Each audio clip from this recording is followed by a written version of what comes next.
신약성경 제가 가진 성경으로 187면이 있습니다. 사도행전 1장 1절에서 3절에 있는 말씀 한 절씩 교독하고 마지막 3절은 한 목소리로 함께 읽도록 하겠습니다. 데오빌로요, 내가 먼저 쓴 글에는 무릇 예수께서 행하시며 가르치시기를 시작하신부터 그가 택하신 사도들에게 성령으로 명령하시고 승천하신 날까지의 일을 기록하였노라. 함께 읽겠습니다. 그가 고난 받으신 후에 또한 그들에게 확실한 많은 증거로 친히 살아계심을 나타내사 40일 동안 그들에게 보이시며 하나님 나라의 일을 말씀하시니라. 아멘. 기도하겠습니다. 하나님 감사합니다. 주님의 말씀 앞에 우리가 섭니다. 하나님의 말씀 앞에 우리가 섭니다. 우리를 뒤돌아보게 하시고 하나님의 말씀이 우리에게 무엇을 말씀하시는가 귀를 기울일 수 있도록 인도하여 주시옵소서. 주님의 말씀이 선포될 때에 참으로 많은 사람들이 들을 수 있는 귀가 없었습니다. 볼 수 있는 눈이 없었습니다. 심지어 하나님의 예수님의 제자들도 그 뜻이 무엇인가 주님 앞에 묻고 또 물을 수밖에 없었습니다.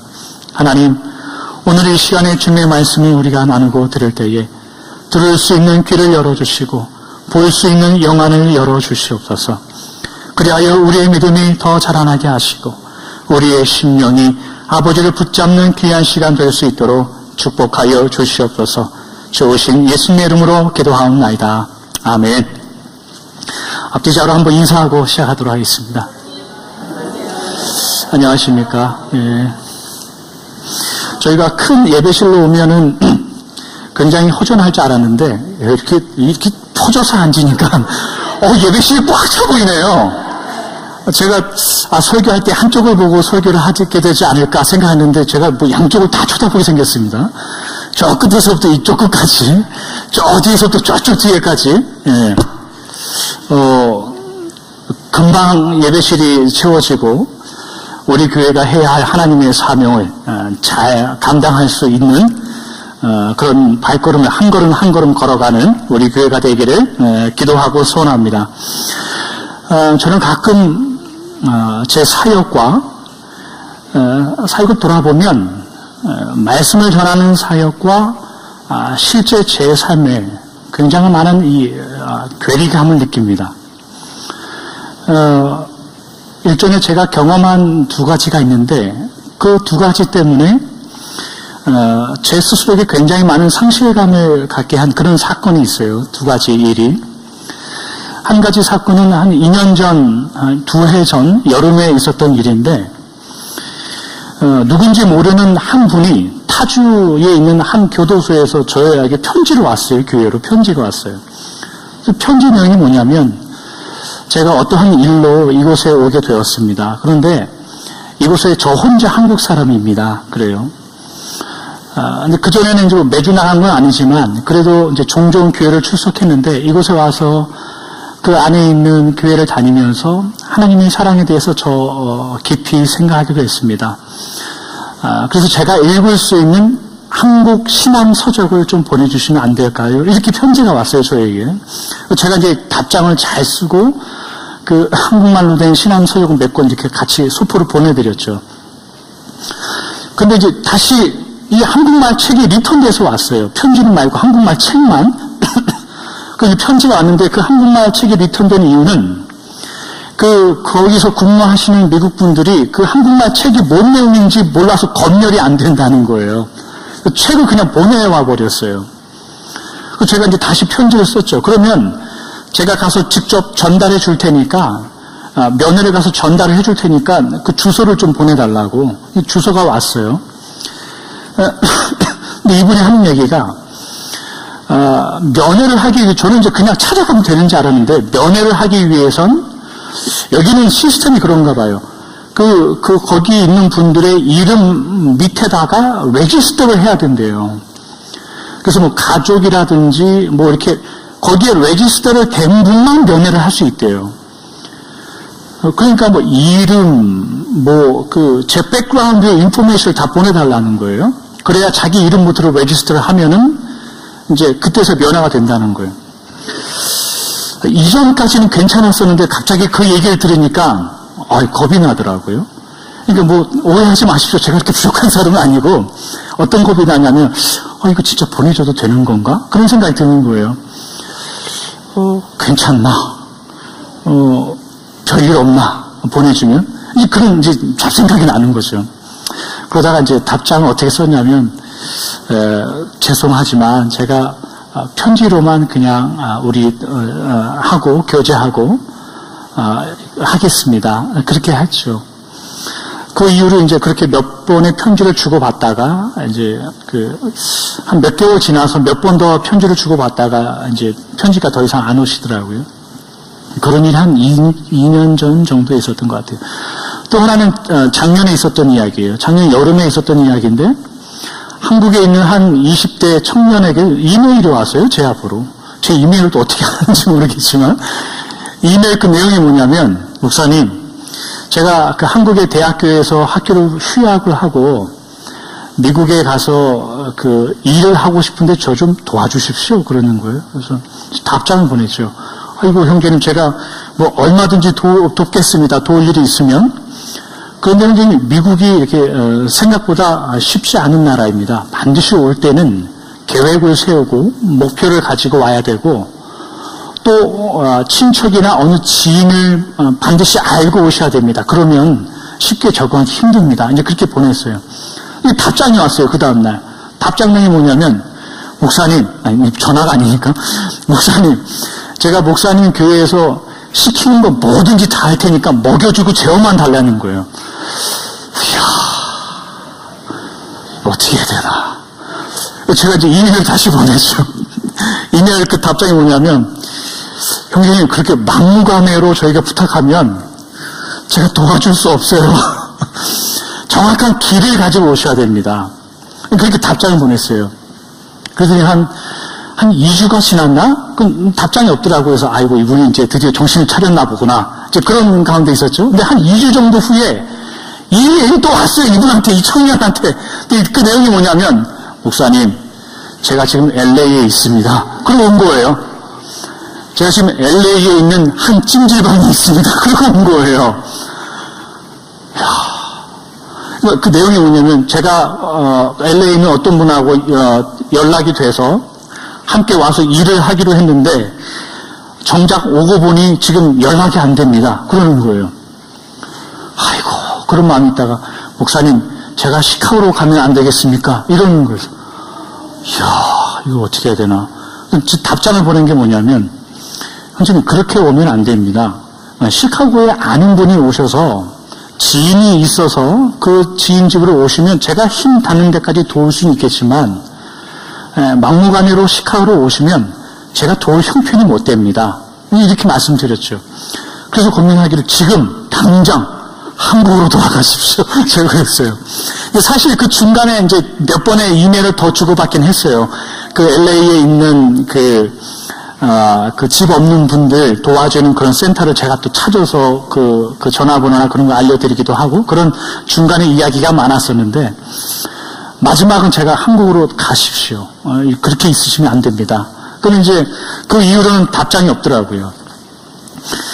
이 두 가지 사건을 겪으면서 제가 느낀 게 뭐냐면 첫 번째는 제가 눈이 커서 그런지 굉장히 겁이 많구나. 두 번째는 제가 결정한 이런 일들이 정말 맞는 건가라는 생각이 들더라고요. 왜냐하면 그 교도소에서 편지를 보냈던 그분이나 이 한국에서 이메일을 보내주시고 이 LA까지 와가지고 저한테 마지막으로 이메일 보내신 이분이나 그분들에게 해준 말이 정말로 최선이었는가라는 생각을 제가 가지게 되더라고요. 뭔가 다른 해줄 만한 조언은 없었는가. 혹 이것이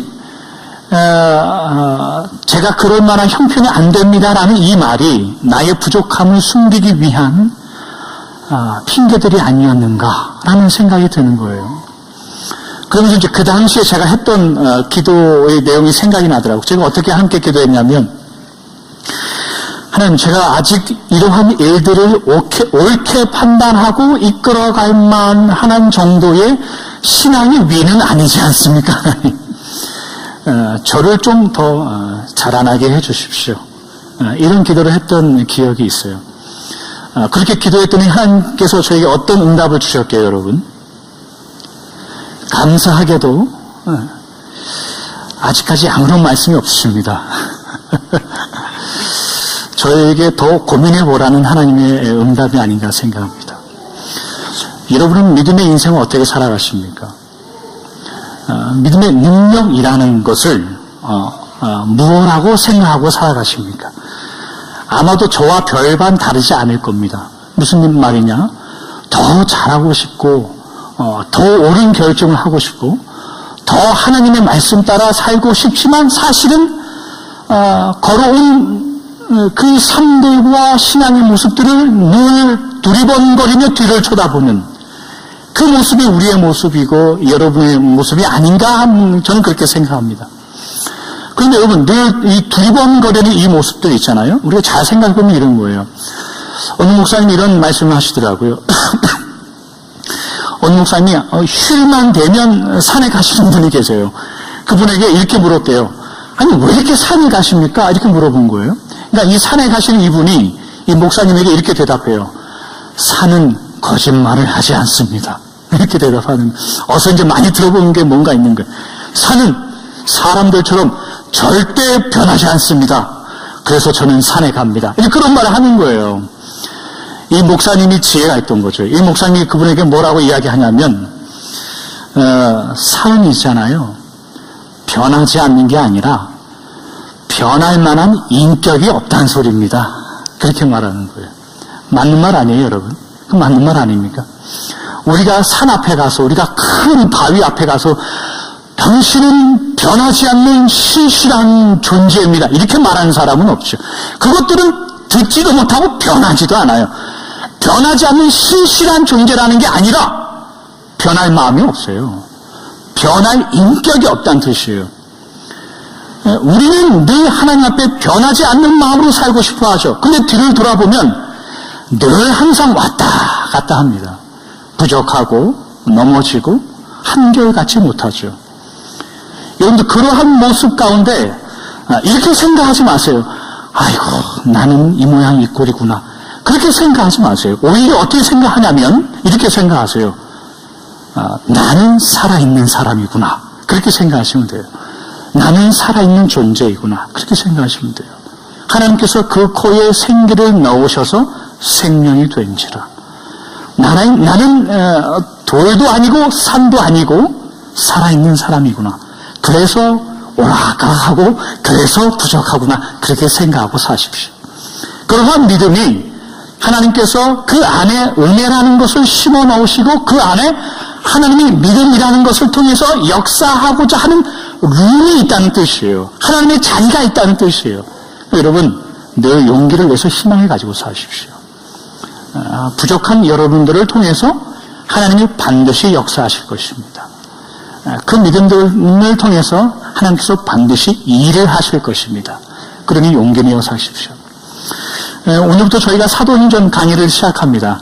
2주 전까지 이제 여호수아를 마치고 저희가 이제 사도행전을 시작하는데, 사도행전은 누가복음을 기록한 누가라는 사람이 기록한 그런 성경이에요. 오늘 본문 1절에 우리가 보면 이렇게 기록합니다. 데오빌로요, 내가 먼저 쓴 글에는, 이렇게 시작을 해요. 내가 먼저 쓴 글이 있다는 소리예요. 그것은 누가복음을 말합니다. 그래서 여러분들이 성경 누가복음 1장을 펴보시면 누가복음 1장 1절부터 4절은 이렇게 기록합니다. 우리 중에 이루어진 사실에 대하여 처음부터 목격자와 말씀에 일꾼된 자들이 전하여준 그대로 내력을 저술하려고 붓을 든 사람이 많은지라.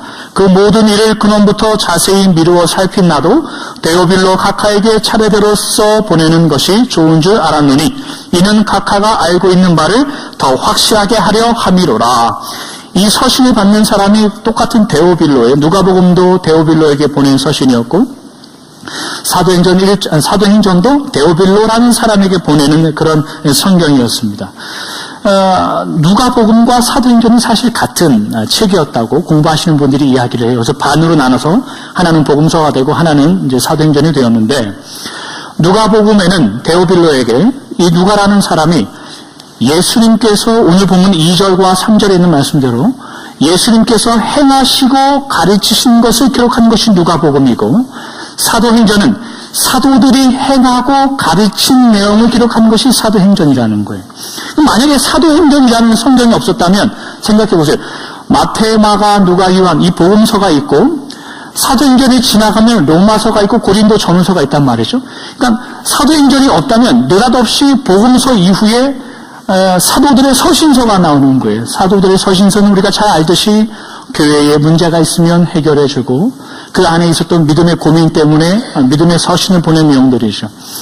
사도행전이 없었다면 왜 이 교회들이 어떠한 문제가 있었고, 이 교회는 누가 세웠고, 이 교회에 어떤 일이 있었는지를 알지 못하는 거예요. 그러니까 그런 의미에서 사도행전은 예수님의 행적을 기록한 이 복음서와 사도들의 서신서 이 두 개를 연결하는 연결고리예요, 고리. 오늘 이 연결고리의 그 의미가 그 안에 무엇이 있는가를 우리가 좀 생각해 보려고 해요. 사도행전을 시작하면서 우리가 절대로 잊지 말아야 할 두 가지가 있습니다. 첫 번째는 왜 예수님은 하나님 나라의 일의 마침을 왜 본인이 하지 않는가? 왜 본인이 직접 하지 않는가? 이런 질문이에요. 이게 무슨 말이냐면 이런 거예요. 세상을 창조하신 하나님의 능력, 창조하신 이후에 사람들이 죄를 짓자 노아의 홍수를 보내셔서 죄 짓는 존재들은 다 없애버리고 하나님의 사람들을 따로 구분해 놓으셨단 말이죠. 애굽에 가니까 하나님이 10가지의 재앙을 내리시고 또 홍해를 건너는 사건들을 통해서 하나님의 자녀들은 따로 떼서 이렇게 움직이신단 말이죠. 그리고 애굽에 있는 사람들은 쳐 죽이고 이런 일이 일어난단 말이죠. 십자가에서 주님이 돌아가시고 무덤에서 부활하셨다면, 하나님의 나라를 거기서 이루셨다면 의문이 드는 게 뭐냐면, 하나님께서 이 세상을 반으로 쫙 쪼개서 그냥 천국과 지옥으로 나누면 쉽잖아요. 그럼 하나님이 선택하신 자녀들이나 구원을 얻을 자녀들을 그냥 천국으로 확 데려가 버리시고, 그렇지 않은 자들은 지옥으로 확 보내버리시면은 게임 끝이잖아요. 그러면 쉽죠. 그러면 편한 거죠. 그럼 그 이후부터는 우리는 그냥 찬송하고 하나님과 교제하고 살면 돼요. 근데 예수님이 이 하나님의 나라의 일을 끝내버리지 않는단 말이죠. 그러면 예수님이 행하신 그 사역에 뭔가 부족함이 있는가? 뭔가 더 애들할 것이 있는가? 그런 생각을 갖게 만든단 말이죠. 두 번째는 우리가 생각해야 될 건 뭐냐면, 왜 하필 이런 수준의 제자들에게 하나님의 일을 맡기시는가예요. 왜 하필 우리 교회 같은 약한 교회, 우리와 같은 약한 자들에게 하나님의 나라의 일을 맡기시는가라는 거예요. 여러분들은 강한 눈빛으로 저를 쳐다보지만 저는 아니에요. 저는 약해요. 저는 겁도 많고 눈물도 많고 의심도 많아요. 왜 이런 자들에게 하나님의 일을 맡기는가 이거예요. 우리가 복음서를 통해서 배우는 제자들의 모습이 어떠합니까? 늘 부족했죠. 늘 의심했죠. 늘 예수님의 마음을 이해하지 못해요. 예수님께서 돌아가시는 그 순간까지 얘도 예수님이 이스라엘을 회복하시면 누구 하나는 오른편에 앉고 누구 하나는 왼편에 앉아야 되겠다. 늘 그 생각만 했던 자들이 제자들이에요. 늘 부족했던 자들이 그들이란 말이죠. 이런 자들에게 하나님의 나라의 일을 맡기는 그 연결고리의 역할을 시켰단 말이죠. 이 두 가지의 의미들을 생각하면 쉽지가 않습니다. 우리의 상식을 가지고 본다면 하나님께서는 빠른 길과 효과적인 길을 선택하지 않으시고 돌아가고 있단 말이죠. 예수님께서 하나님께서 단번에 끝낼 수 있는 하나님의 나라의 일을 그렇게 하지 않고 답답한 사람들을 불러서 택해서 일을 시킨단 말이죠. 마태복음 16장 16절에 가면 베드로가 이런 고백을 합니다. 주님 그리스도시요 살아계신 하나님의 아들입니다. 그러니까 예수님이 뭐라고 이야기합니까? 바요나 시몬아 네가 복이 있다. 내가 이 반석 위에 나의 교회를 세우겠다 이런단 말이죠. 질문 한번 해보죠. 1번 제자들이 아멘 예수님 우리가 교회를 세우겠습니다. 그렇게 대답했을까요? 2번 옆에 있는 제자들에게 야 너 교회가 뭔지 아냐? 너 교회라는 거 들어본 적 있어? 아니, 내가 회장님 들어본 적 있는데 교회는 내가 모르겠는데. 여러분, 1번일까요? 2번일까요? 2번. 제가 요즘 질문이 있으면 무조건 답이 2번인 것 같아요. 요즘은 이 순서를 좀 뒤집어야지. 2번이 여러분, 왜냐하면 거기에 신약 성경에 예수님이, 아니면 다른 부분에도 마찬가지로 교회라는 말이 처음 나오는 부분이 거기에요. 제자들은 지금까지 머리털 나고 한 번도 교회라는 것을 들어본 적이 없어요. 예수님께서 교회를 세우겠다. 야, 교회가 뭐냐? 너 교회 들어본 적 있어? 아니, 뭘 세우겠다는 거야, 저 사람이 도대체. 이러한 게 제자들이에요. 사도행전 마지막에나 중간쯤에서 가서야, 그때서나 돼서야, 아, 교회가 이런 거구나를 깨닫게 되는 게 제자들의 모습이었어요. 여러분, 왜 하나님은 하나님의 나라를 왜 이렇게 답답한 모양으로 만들어 갈까요? 우리가 생각할 때도 왜 이렇게 돌아가는 모양으로 하나님의 나라를 만들어 갈까요? 거긴 두 가지의 이유가 있습니다. 오늘 그 두 가지 이유만 기억하고 돌아가십시오. 첫 번째는 하나님은 하나님의 나라의 완성을 반드시 하나님의 자녀들과 함께 만들어 가시겠다고 작정하셨어요. 예수님께서는 십자가에 돌아가시고 부활하시는 것까지, 거기까지만 하나님이 하시겠다고 작정하셨고, 그 이후에 하나님의 나라에 대한 일은 우리와 함께 하시겠다고 작정하셨어요. 두 번째 이유는 하나님께서 하나님의 나라를 이루어 가심에 마치 두부를 반으로 쫙 잘라서 이쪽은 내 백성, 이쪽은 아닌 것들 이렇게 쫙 나누지 않으셨어요. 하나님은 부족한 자들에게 하나님의 나라의 일을 그냥 맡겨주심으로 단순히 구분 짓는 일이 아니라 하나님의 백성들, 자녀들, 선택된 하나님의 자녀들을 그들을 목적하시고 일으켜 세워주시고 그들을 사용하시는 데에 설득하시고 이해시키셔서 하나님이 원하시는 수준의 사람으로 만들어가는 일, 이 일을 하나님의 나라의 일로 삼으셨어요. 그렇기 때문에 하나님은 단칼에 끝내지 않습니다. 여러분, 이 하나님의 일하심의 방법이 우리가 사실 늘 눈물 흘리면서 기도하는 부분이에요. 늘 오해해서 답답해하는 부분입니다. 무슨 얘기냐 하면 우리는 하나님의 나라의 일이 빨리 끝나지기를 원합니다.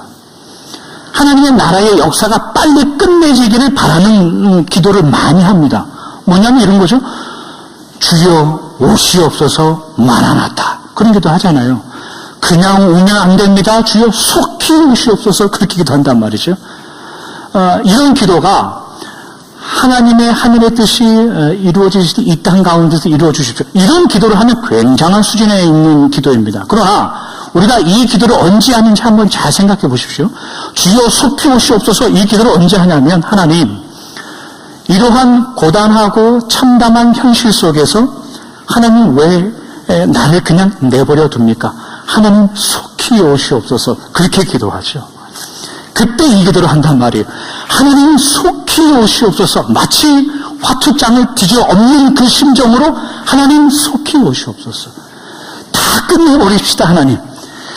나 이렇게는 도저히 못 살겠으니 하나님 끝내버리십시다. 그러한 마음으로 주여 속히 오시옵소서라고 기도하죠. 이게 오해하고 있는 부분이에요. 그런데 하나님은 얘야 아니다. 너 더 있어야 돼. 더 있어야 돼. 네가 거기서 할 일이 있다니까.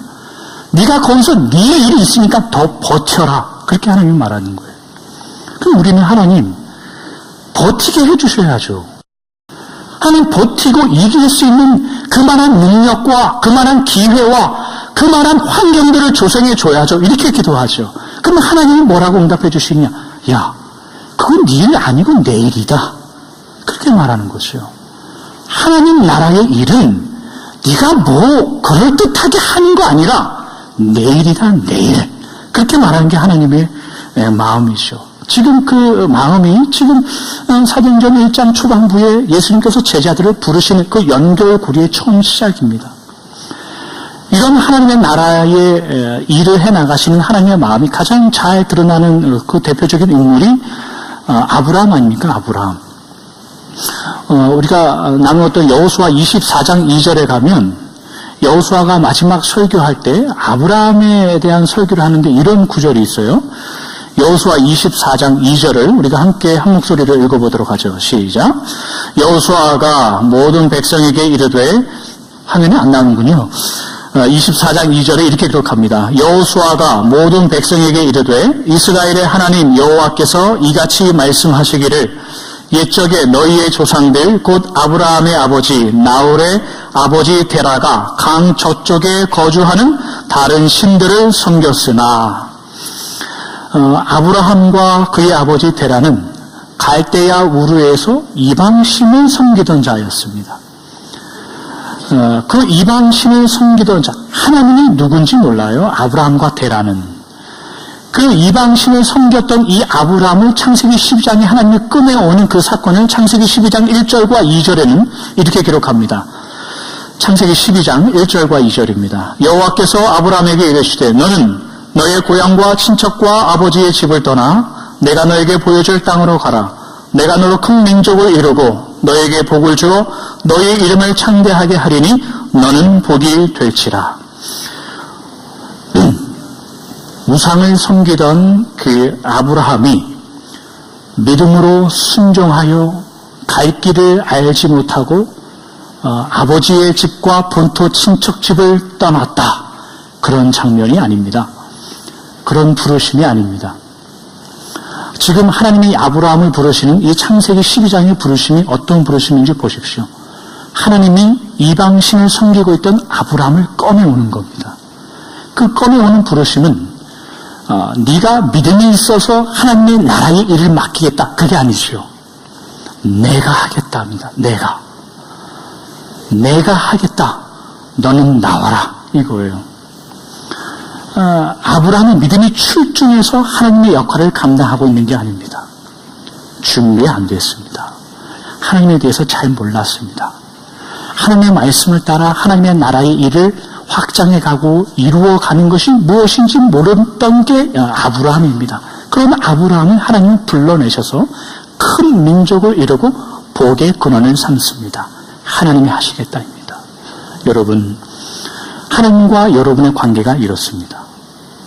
하나님께서 여러분들을 부르실 때에는, 하나님의 일을 맡기실 때에는 이제부터 너희들이 어떻게 하나 두고 보겠다, 그런 거 아닙니다. 일을 맡기겠다는 하나님의 마음은 내가 반드시 하겠다예요. 내가 반드시 하는데 너를 사용하겠다, 이거예요. 하나님께서 반드시 내가 하겠다라는 이 말은 내가 책임지겠다, 이 말이에요. 하나님이 내가 하겠다, 내가 책임지겠다라는 그 의미는 내가 모든 걸 감수하겠다, 이거예요. 하나님이 책임지시고 하나님이 감수하시겠다는데 우리는 무엇을 두려워할까요?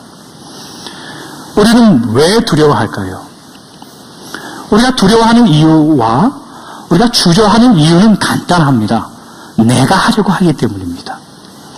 그리고 그 하나님의 일을 내가 수고하고 내가 열심을 내어서 내 힘으로 한다라고 생각하기 때문에 주저하는 겁니다. 그러나 하나님은 그런 것 때문에 여러분들을 부르신 게 아니에요. 하나님 부르심이 있을 때는 내가 도울 것이니 내 앞에 있어라, 그겁니다. 그럼 여러분 주저함 없이 하나님 앞에 서 계십시오. 하나님이 인도하시겠다면 왜 이렇게밖에 못합니까? 이렇게 말하면 무례한 겁니다. 아직 신앙이 뭔지 모르는 겁니다. 아직 여러분들을 향한 하나님의 계획의 깊이와 넓이를 아직 이해하지 못하는 겁니다. 여러분들의 그 신앙의 모습, 인생의 믿음의 모습은 어떠한 모습 가운데 살아가고 계십니까? 그러나 이렇게 항상 기도하고 고백하며 사십시오. 하나님, 제가 있는 이런 형편 가운데에서도 하나님은 어떠한 하나님의 나라의 영광을 드러내고 싶어 하십니까? 이것을 항상 물어보십시오.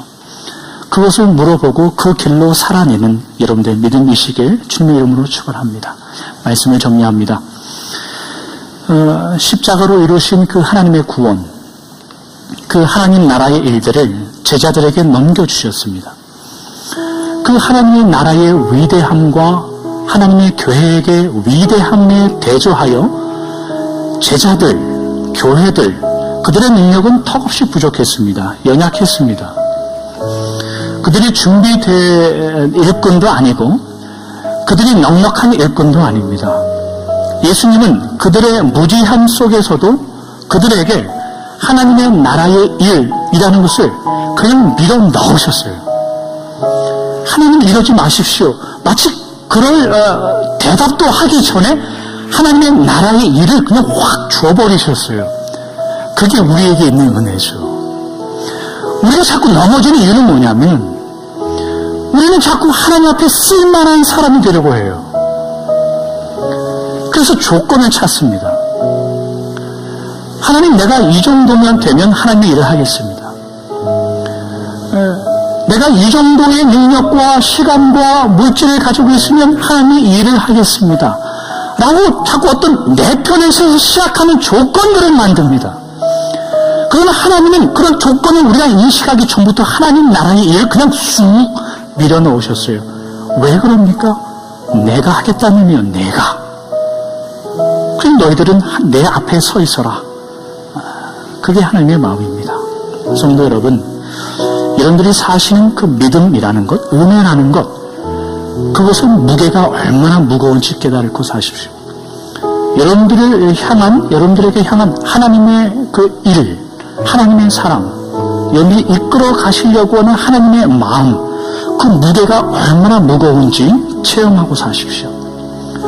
그저 신앙의 삶이 그저 떡 하나 더 먹고 떡 하나 덜 먹고 이러한 것에 집중하지 마십시오. 그저 내 자녀 잘 되는 거, 그저 그냥 재정적으로 넉넉해지고 그렇지 않은 것, 이러한 것에 여러분의 믿음을 걸지 마십시오. 하나님이 서운해합니다. 하나님이 기분 나빠합니다. 하나님이 자존심 상해합니다. 여러분들을 향하여 목적하는 바는 그것보다 더 크기 때문입니다. 남들보다 대단하지 못해서 우리가 속상한 이유도 없습니다. 남들보다 더 뛰어나지 못해서 속상한 이유도 없습니다. 남들에게 큰 소리 치지 못해서 속상한 일도 없습니다. 그냥 하나님의 나라의 일을 맡은 자로 사십시오. 그냥 있는 곳에서 하나하나 감당하고 사십시오. 여러분들이 해야 할 일 하나가 보입니까? 그럼 그 하나 하십시오. 2개가 보이십니까? 그럼 2개 하십시오. 10개가 보입니까? 10개가 보이는데 5개만 하는 자와 1개만 보이는데 1개 하는 자와 이거는 다른 이야기입니다. 한 달란트를 맡겼으면 한 달란트만 남기면 돼요. 10달란트 맡긴 자가 5달란트 남겼다고 자랑할 수 없어요. 그게 충성의 문제이기 때문에 그렇습니다, 여러분. 하나님의 나라는 하나님이 하실 겁니다. 그럼 여러분 하나님 앞에 서 계십시오. 그리고 하나님이 여러분들을 향한 그 은혜로 이끄심의 진정성의 무게를 생각하셔서 하나님 자존심 상하지 않게 하나님과 함께 동행하시는 여러분의 돌아오는 한 주간과 여러분들의 남은 믿음의 인생, 신앙의 인생을 살려내시길 주님의 이름으로 축원합니다. 기도하겠습니다. 좋으신 하나님 감사합니다. 사도행전 1장에 있는 말씀을 통하여 하나님의 그 귀한 은혜의 사역이 제자들에게 물려지고 이어졌음을 우리가 살펴보았습니다. 하나님 나라의 그 일이 얼마나 위대하고 귀하고 소중하고 중요한 것인데 미처 준비되지 않고 아무런 것을 깨달지 못한 그들에게 그저 하나님이 신겨놓으시고 주셨습니다. 하나님, 우리의 믿음이 어떠하든지 하나님께서 그 일을 이루어 나가시고 행하실 것이기 때문에 우리도 그저 부족하지만 하나님의 믿음으로 주님께서 우리를 이끌어 가실 것이라는 것을 우리가 믿음으로 동행하며 그 일을 감당할 수 있도록 은혜를 더하여 주시옵소서. 우리 편에서 찾을 자격과 조건이 없습니다. 오직 하나님 편에 있는 은혜이며 오직 주님이 부어주시는 그 힘과 능력인 것을 우리가 믿사오니 우리 열린교회 모든 성도님들 주 앞에 이러한 믿음을 가지고 살아가며 하나님을 향하여 충성과 최선을 다하는 믿음의 길을 걸어가는 우리가 될 수 있도록 함께하여 주시옵소서. 주오신 예수님의 이름으로 기도하옵나이다. 아멘. 하나님은